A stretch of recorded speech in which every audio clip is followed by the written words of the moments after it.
तो साहब जब बिजनेस, उद्योग, व्यवसाय, कारोबार ये सब बातें होती हैं तो सबकी जुबान पर एक ही जुमला आता है, अरे भाई बड़े बिरला, टाटा, अंबानी बनने चले हो।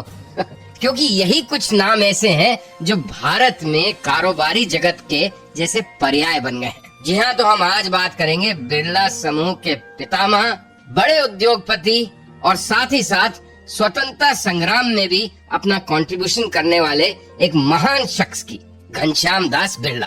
तो आज मैं आपको बताऊंगा कि उद्योगपति घनश्याम दास बिरला का भारतीय स्वतंत्रता संग्राम, स्वतंत्रता आंदोलन, फ्रीडम मूवमेंट में क्या कंट्रीब्यूशन था, क्या योगदान था। साथ ही मैं बताऊंगा कि किस तरह से एक मर्तबा, एक बार, एक दिन ऐसा भी आया जब भारत के पहले प्राइम मिनिस्टर जवाहरलाल नेहरू और घनश्याम दास बिरला के बीच हॉर्स राइडिंग, घुड़सवारी का हो गया मुकाबला।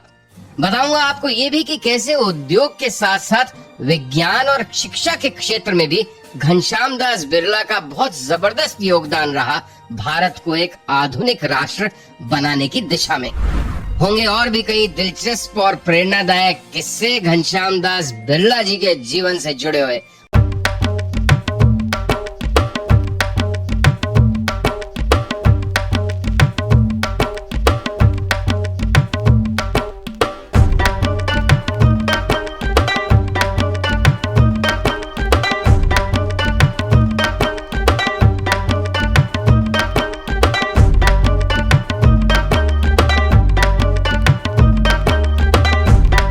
बिरला समूह के संस्थापक थे बलदेव दास बिरला, जो राजस्थान की मारवाड़ी कम्युनिटी से आते थे। एक सफल कारोबारी थे। 19वीं शताब्दी के अंतिम दिनों में वो अपना पारिवारिक व्यवसाय आरंभ करने के लिए राजस्थान से कलकत्ता चले गए और उस समय चल रहे भारत के स्वतंत्रता संग्राम आंदोलन के साथ भी निकट से जुड़ गए। बलदेव दास बिरला के 4 बेटे थे और उनमें से एक का नाम था घनश्याम दास बिरला। घनश्याम दास बिरला का जन्म 10 अप्रैल 1894 को राजस्थान के झुंझुनू जिले के पिलानी गांव में हुआ था। घनश्याम दास ने मैट्रिक तक की पढ़ाई की थी। एक स्थानीय गुरु से उन्होंने अंक गणित और हिंदी की आरंभिक शिक्षा भी प्राप्त की। फिर अपने पिता की प्रेरणा और सहयोग से घनश्याम दास बिरला भी कलकत्ता आ गए और वहां उन्होंने व्यापार जगत में प्रवेश किया। 1912 में किशोर अवस्था में ही घनश्याम दास बिरला ने अपने ससुर एम सोमानी की मदद से व्यवसाय आरंभ किया और 1918 में घनश्याम दास बिरला ने की बिरला ब्रदर्स की स्थापना। कुछ ही समय बाद घनश्याम दास बिरला ने दिल्ली की एक पुरानी कपड़ा मिल खरीद ली। उद्योगपति की बतौर ये उनका पहला बड़ा इन्वेस्टमेंट था और साथ ही साथ पहला बड़ा अनुभव भी था। फिर 1921 में ग्वालियर में एक कपड़ा मिल खरीदी। 1919 में घनश्याम दास बिरला ने जूट इंडस्ट्री में कदम रखा। 1921 में ग्वालियर में एक कपड़ा मिल की स्थापना की और फिर अगले साल उन्होंने केशोराम कॉटन मिल्स खरीद ली। 1928 में ये पूंजीपति संगठन भारतीय वाणिज्य उद्योग महामंडल के अध्यक्ष बने। तो इस तरह से कारोबारी जगत में आने के 15 साल के अंदर ही उन्होंने अपना नाम, अपनी जगह भारतीय उद्योग जगत की प्रथम पंक्ति में स्थापित कर ली। आगे बताऊंगा आपको कि कैसे उद्योगपति घनश्याम दास बिरला ने भारतीय फ्रीडम मूवमेंट में, स्वतंत्रता संग्राम में बहुत जबरदस्त योगदान किया। बने रहिए मेरे यानी संजीव श्रीवास्तव के साथ। आप सुन रहे हैं नायक, सिर्फ 92.7 बिग एफएम पर। नमस्कार, अभिनंदन, स्वागत है आपका एक बार फिर। आप सुन रहे हैं नायक। बात कर रहे हैं हम महान उद्योगपति और स्वतंत्रता सेनानी घनश्याम दास बिरला की। मैं हूं संजीव श्रीवास्तव और आप सुन रहे हैं 92.7 बिग एफएम। घनश्याम दास बिरला अभी 30 साल के भी नहीं हुए थे कि उद्योग जगत में उन्होंने अपनी पैठ जमा ली थी और बड़ा नाम कमा लिया था। उनकी कपड़ा मिलें थी, जूट उद्योग में वो स्थापित हो चुके थे और केशोराम कॉटन मिल्स भी उन्होंने खरीद ली थी। साथ ही साथ 1928 तक तो पूंजीपति संगठन भारतीय वाणिज्य उद्योग महामंडल के वो अध्यक्ष भी बन गए थे। लेकिन घनश्याम दास बिरला की खास बात ये थी कि वे उन उद्योगपतियों में से थे जिन्हें सिर्फ उद्योग, व्यापार और वाणिज्य की दुनिया से ही मतलब नहीं था। वो देश के लिए भी कुछ करना चाहते थे। ये कहना कोई अतिशयोक्ति नहीं होगी कि उन्होंने जो कुछ भी किया वो ज्यादातर देश के लिए किया। वे सच, चरित्रता और ईमानदारी के लिए जाने जाते थे। भारत की सरकार ने उन्हें 1957 में पद्म विभूषण की उपाधि से भी सम्मानित किया था और ये सम्मान उन्हें मिला था सिर्फ उद्योग जगत में उनके कंट्रीब्यूशन के लिए नहीं, बल्कि जो उन्होंने फ्रीडम मूवमेंट में कंट्रीब्यूट किया था। घनश्याम दास बिरला महात्मा गांधी के मित्र, सलाहकार, प्रशंसक और सहयोगी थे। सरदार पटेल से भी उनकी बहुत गहरी मित्रता थी। पंडित जवाहरलाल नेहरू से भी उनकी दोस्ती थी। जयप्रकाश नारायण भी उनके बहुत करीबी थे। बिरला परिवार भारत के सबसे बड़े औद्योगिक और व्यावसायिक परिवारों में से एक है और इस परिवार के अधीन वस्त्र उद्योग, ऑटोमोबाइल, सूचना प्रौद्योगिकी इत्यादि कई संस्थाएं और कई कंपनियां हैं। बिरला परिवार ने भारत के स्वतंत्रता संग्राम का नैतिक और आर्थिक रूप से भी हमेशा समर्थन किया। घनश्याम दास बिरला एक सच्चे स्वदेशी और स्वतंत्रता आंदोलन के कट्टर समर्थक थे। महात्मा गांधी की गतिविधियों के लिए धन उपलब्ध कराने के लिए वे हमेशा तत्पर रहते थे। उन्होंने दूसरे पूंजीपतियों से भी हमेशा ये अपील की कि वे राष्ट्रीय आंदोलन का समर्थन करें और कांग्रेस का हाथ मजबूत करें। आज जो स्थान गांधी स्मृति के नाम से जाना जाता है, वह कभी बिरला हाउस कहलाता था। जिस श्रद्धा से लोग यहाँ महात्मा गांधी के जीवन से जुड़े स्मृति चिन्हों को देखते हैं, उतने ही शौक और शिद्दत से, श्रद्धा से बिरला हाउस के प्रांगण में भी लोग घूमते हैं। बिरला हाउस के बारे में कहा जाता है कि बापू जब भी दिल्ली आते थे, अपने अनुयायी घनश्याम दास बिरला के इसी शानदार आलीशान घर में रुकते थे। शाम 5 बजे बापू की जो प्रार्थना सभा होती थी, वो भी यहीं होती थी। आगे बताऊंगा आपको कि कैसे एक बार पंडित जवाहरलाल नेहरू और घनश्याम दास बिरला के बीच हो गया घुड़सवारी यानी हॉर्स रेसिंग का मुकाबला। बने रहिए मेरे यानी संजीव श्रीवास्तव के साथ। आप सुन रहे हैं नायक, सिर्फ 92.7 बिग एफएम पर। नमस्कार, अभिनंदन, आदाब। आप सुन रहे हैं नायक। बात कर रहे हैं उद्योगपति, स्वतंत्रता सेनानी, बिरला समूह के पितामह घनश्याम दास बिरला की। मैं हूं संजीव श्रीवास्तव और आप सुन रहे हैं 92.7 बिग एफएम। तो कैसे एक बार घनश्याम दास बिरला के खिलाफ वारंट जारी हो गया। बात उन दिनों की है जब घनश्याम दास बिरला सिर्फ 22 साल के थे। कलकत्ता के मारवाड़ी क्लब में कुछ क्रांतिकारी व्यायाम करने आते थे।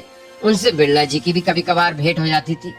एक क्रांतिकारी विपिन गांगुली से उनकी कुछ मित्रता भी हो गई थी। बिरला जी उन दिनों जकरिया स्ट्रीट के एक मकान में रहा करते थे। विपिन और उसके क्रांतिकारी साथियों ने हथियारों की खेप एक बार चुरा ली। इस खेप में हथियारों की 2 पेटियां थीं। एक में थे कारतूस और दूसरे में बंदूकें।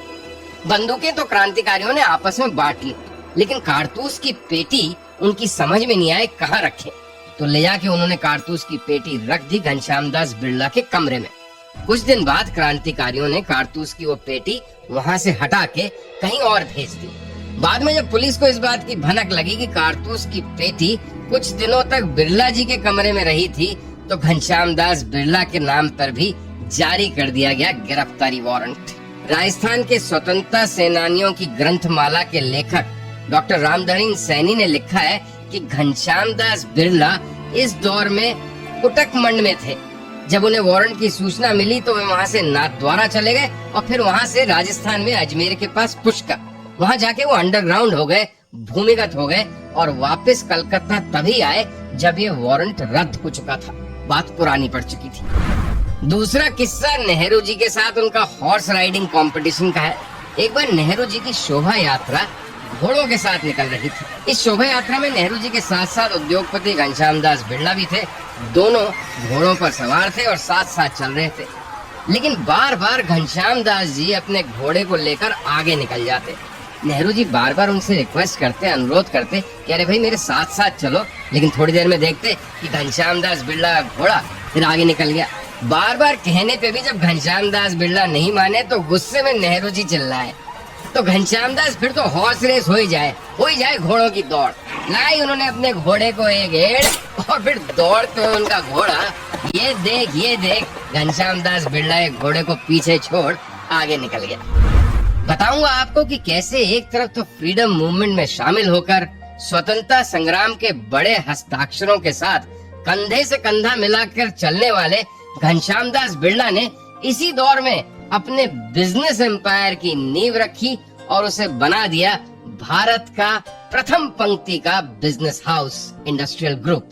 बने रहिए मेरे यानी संजीव श्रीवास्तव के साथ। आप सुन रहे हैं नायक, सिर्फ 92.7 बिग एफएम पर। नमस्कार, अभिनंदन, आदाब, स्वागत है आपका। आप सुन रहे हैं नायक। बात कर रहे हैं हम स्वतंत्रता सेनानी और उद्योगपति घनश्याम दास बिरला की सिर्फ 92.7 बिग एफएम पर। मैं हूं संजीव श्रीवास्तव। तो किस तरह बिरला समूह के पितामह घनश्याम दास बिरला ने नींव रखी अपने बिजनेस एम्पायर की। शुरुआत बहुत मजेदार है। घनश्याम दास बिरला के पास अपनी कोई रकम नहीं थी। उन्होंने बिजनेस की, व्यवसाय की शुरुआत करी उधार लेकर। जी हाँ, कलकत्ता से अपने कारोबार की शुरुआत करने के लिए उन्होंने अपने गांव के एक व्यक्ति से पैसे उधार लिए थे। सबसे पहले कलकत्ता में उन्होंने जूट का व्यवसाय शुरू किया। धीरे धीरे उनका कारोबार जब बढ़ता गया तो 1918 में पिलानी में उन्होंने एक स्कूल भी खोला, जो बाद में और आज देश के सबसे रेप्यूटेड प्रेस्टिजियस एजुकेशनल इंस्टीट्यूट्स में से एक है। जी हाँ, मैं बिट्स पिलानी की बात कर रहा हूँ, जिसकी शुरुआत 1918 में घनश्याम दास बिरला ने की थी। बिट्स पिलानी की शुरुआत की कहानी भी काफी मजेदार है। बिरला जी ने राजस्थान में आईआईटी खोलने की मांग की थी, लेकिन उस मांग को जब उस समय के शिक्षा मंत्री ने ठुकरा दिया तो बिरला जी को गुस्सा आया और उन्होंने कहा, मैं अपने दम पर आईआईटी के समकक्ष, उसके बराबर की शिक्षण संस्था खोल के दिखाऊंगा। और इस तरह से स्थापित हुआ था बिरला इंस्टीट्यूट ऑफ टेक्नोलॉजी। आज ये संस्था आईआईटी के समकक्ष माना जाता है, बराबर माना जाता है। घनश्याम दास बिरला ने 1940 में हिंदुस्तान मोटर्स की नींव रखी, जिसने एम्बेसडर जैसी कार्स का निर्माण किया। 1942 में भारत छोड़ो आंदोलन के दौरान उन्होंने यूनाइटेड कमर्शियल बैंक यानी यूको बैंक की शुरुआत की। बिरला परिवार ने अनेक वैज्ञानिक, धार्मिक, शैक्षणिक और औद्योगिक संस्थानों की स्थापना की है। बिट्स पिलानी भारत के सबसे पुरानी और प्रेस्टिजियस टेक्निकल इंस्टीट्यूट्स में से एक है। बिट्स पिलानी के अलावा इसके कैंपस गोवा, हैदराबाद और दुबई में भी हैं। घनश्याम दास बिरला ने ही हिंदुस्तान टाइम्स समाचार पत्र का प्रकाशन भी आरंभ किया और 1927 में उन्होंने कुछ दूसरे इंडस्ट्रियलिस्ट के साथ मिलकर Indian chamber of commerce and industry की भी स्थापना की थी। क्या हुआ जब आमने सामने आए फिल्म और उद्योग जगत के दो सुपरस्टार्स। जी हाँ, जब ट्रेजेडी किंग दिलीप कुमार का सामना हुआ बिजनेस टाइकून घनश्याम दास बिरला से। बताऊंगा आपको, बने रहिए मेरे यानी संजीव श्रीवास्तव के साथ सिर्फ 92.7 बिग एफएम पर। आप सुन रहे हैं नायक। नमस्कार, अभिनंदन, आदाब, स्वागत है आपका। आप सुन रहे हैं नायक और हम बात कर रहे हैं स्वतंत्रता सेनानी, महान उद्योगपति घनश्याम दास बिरला की। मैं हूं संजीव श्रीवास्तव और आप सुन रहे हैं 92.7 बिग एफएम। तो साहब, क्या हुआ एक बार जब फिल्म सुपरस्टार, ट्रेजेडी किंग, हर दिल अजीज दिलीप कुमार का सामना हुआ घनश्याम दास बिरला से। बताऊंगा आपको, लेकिन उससे पहले एक और दिलचस्प वाकया जो संबंधित है बापू के भतीजे नारायण दास गांधी के बेटे कनु गांधी से। कनु गांधी महात्मा गांधी के बहुत करीब थे, काफी समय उनके साथ गुजारते थे और उनकी तस्वीरें उतारते थे। कनु का बचपन साबरमती आश्रम में बीता था। कनु बापू के इतने लाडले थे कि आश्रम के लोग उन्हें गांधी जी का हनुमान कहा करते थे। कनु को फोटोग्राफी का बहुत शौक था और हमेशा बापू से वो कैमरा दिलवाने की जिद करते थे। कनु की जिद पर आखिरकार बापू ने हाँ भर दी, लेकिन कैमरे के लिए पैसे कहाँ से आते। उन दिनों अच्छा कैमरा जो कनु चाहता था उसकी कीमत 100 रुपए थी। अब 100 रुपए बापू के पास कहाँ से आते। बापू के कहने पर घनश्याम दास बिरला ने कनु गांधी के लिए 100 रुपए का एक बढ़िया कैमरा खरीद दिया और उसी कैमरे से कनु ने जो बापू की तस्वीरें खींची वो आज भी साबरमती आश्रम में कनु गांधी गैलरी में लगी हुई हैं। अब बताता हूँ आपको कि जब दिलीप कुमार और घनश्याम दास बिरला आमने सामने आए तो क्या हुआ। बात कुछ ऐसी थी कि दोनों हवाई जहाज में सफर कर रहे थे, एग्जीक्यूटिव क्लास में थे। अब जैसे ही हवाई जहाज ने उड़ान भरी, घनश्याम दास बिरला ने अपना कामकाज शुरू कर दिया और उनकी नजरें थीं कि अपने सामने की फाइल से उठती ही नहीं थी, बस कलम और फाइल। अब बगल में बैठे दिलीप कुमार साहब बड़े परेशान। ऐसा कैसे हो रहा है कि को पैसेंजर ना मुझसे बात कर रहा है, बात करना तो दूर मेरी तरफ आंख उठाकर भी नहीं देख रहा। आखिर तंग आकर और कुछ परेशान होकर और कुछ इरिटेट होकर दिलीप कुमार ने स्वयं को इंट्रोड्यूस कराया कि जी जनाब, मेरा नाम दिलीप कुमार है। घनश्याम दास बिरला ने नजरें उठाई और कहा, जी नाइस टू मीट यू, मेरा नाम घनश्याम दास बिरला है। फिर वो अपने काम पे लग गए। दिलीप साहब और परेशान कि अब तो इंट्रोडक्शन भी हो गया, लेकिन ये शख्स क्या है जो मुझसे अभी भी बात नहीं कर रहा। जब दिलीप साहब ने कहा कि मैं फिल्म कलाकार हूँ, तब बिरला जी भी कुछ संकोच ग्रस्त हो गए और इस बार उन्होंने पहले से भी ज्यादा विनम्रता से, कुछ झिझकते हुए, कुछ शर्माते हुए कहा, माफ कीजिएगा साहब, मेरे पास वक्त नहीं रहता है, इसलिए मैं फिल्में नहीं देख पाता। तो साहब ऐसी शख्सियत थी घनश्याम दास बिरला की। बगल में दिलीप कुमार बैठे थे, लेकिन उन्हें कोई अंदाजा नहीं। एक ऐसा शख्स दिलीप कुमार जिस पे करोड़ों लोग जान छिड़कते थे देश में, लेकिन घनश्याम दास बिरला सिर्फ अपने काम में डूबे रहते थे, इसलिए उनको कोई इल्म नहीं था, कोई एहसास नहीं था कि उनके बगल में एक सुपरस्टार बैठा है।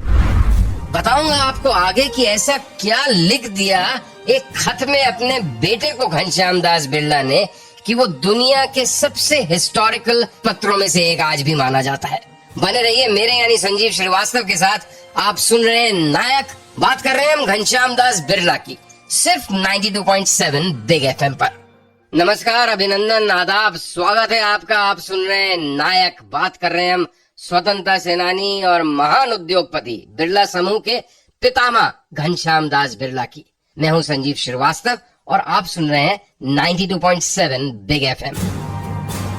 तो आखिर ऐसा क्या लिखा घनश्याम दास बिरला ने खत में अपने बेटे को कि उस पत्र की गिनती दुनिया के सर्वश्रेष्ठ पत्रों में से एक में आज तक की जाती है। एक आदर्श पत्र उसको माना जाता है। ये खत घनश्याम दास जी बिरला ने अपने पुत्र बसंत कुमार बिरला को 1934 में लिखा था। चिरंजीवी बसंत, यह जो लिखता हूँ उसे बड़े होकर और बूढ़े होकर भी पढ़ना। अपने अनुभव की बात कह रहा हूँ। संसार में मनुष्य जन्म दुर्लभ है और मनुष्य जन्म पाकर जिसने शरीर का दुरुपयोग किया वह पशु है। तुम्हारे पास धन है, तंदुरुस्ती है, अच्छे साधन है, उसको सेवा के लिए उपयोग करना, तब तो साधन सफल है, अन्यथा वह शैतान के औजार है। तुम इन बातों को हमेशा ध्यान में रखना। धन का मौज मस्ती के लिए, शौक के लिए कभी उपयोग न करना। ऐसा नहीं कि धन सदा रहेगा ही, इसलिए जितने दिन पास में है उसका उपयोग सेवा के लिए करो। अपने ऊपर कम से कम खर्च करो, बाकी जन कल्याण करने के लिए व्यय करो। धन शक्ति है, इस शक्ति के नशे में किसी के साथ अन्याय हो पाना संभव है। इसका ध्यान रखो कि अपने धन के उपयोग से किसी पर अन्याय ना हो। अपनी संतान के लिए भी यही उपदेश छोड़कर जाओ। यदि बड़े मौज शौक ऐशो आराम वाले वो होंगे तो पाप करेंगे और हमारे व्यापार को चौपट कर देंगे। ऐसे नालायकों को धन कभी न देना। उनके हाथ में आए उससे पहले ही जन कल्याण के किसी काम में लगा देना या गरीबों में बांट देना। भोजन को दवा समझकर खाना, स्वाद के वश होकर खाते मत रहना। जीने के लिए खाना है, न कि खाने के लिए जीना है। घनश्याम दास बिरला। तो देखिए जनाब, 1934 में कैसी मार्के की बातें क्या गुर घनश्याम दास बिरला अपने बेटे को बता रहे थे इस पत्र में। ये सब सिद्धांत आज भी उतने ही प्रासंगिक हैं जितने शायद तब थे, शायद आज 1934 से भी ज्यादा। तो उम्मीद करता हूँ कि जिस तरह घनश्याम दास बिरला ने अपने बेटे को इतनी सही माकूल राय दी, वही संस्कार आप स्वयं भी अपनाएंगे और अपने बच्चों को भी वही बातें सिखाएंगे। तो ये थी कहानी हमारे आज के नायक घनश्याम दास बिरला की। अब मुझे दीजिए अनुमति, सोमवार शाम 8 बजे आपके सामने फिर हाजिर होऊंगा एक नए नायक की कहानी लेकर। तो नमस्कार, शुभ रात्रि, गुड नाइट, शब बखैर, have a great weekend everyone.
पिलाजी घूमने के बाद घर जाते हुए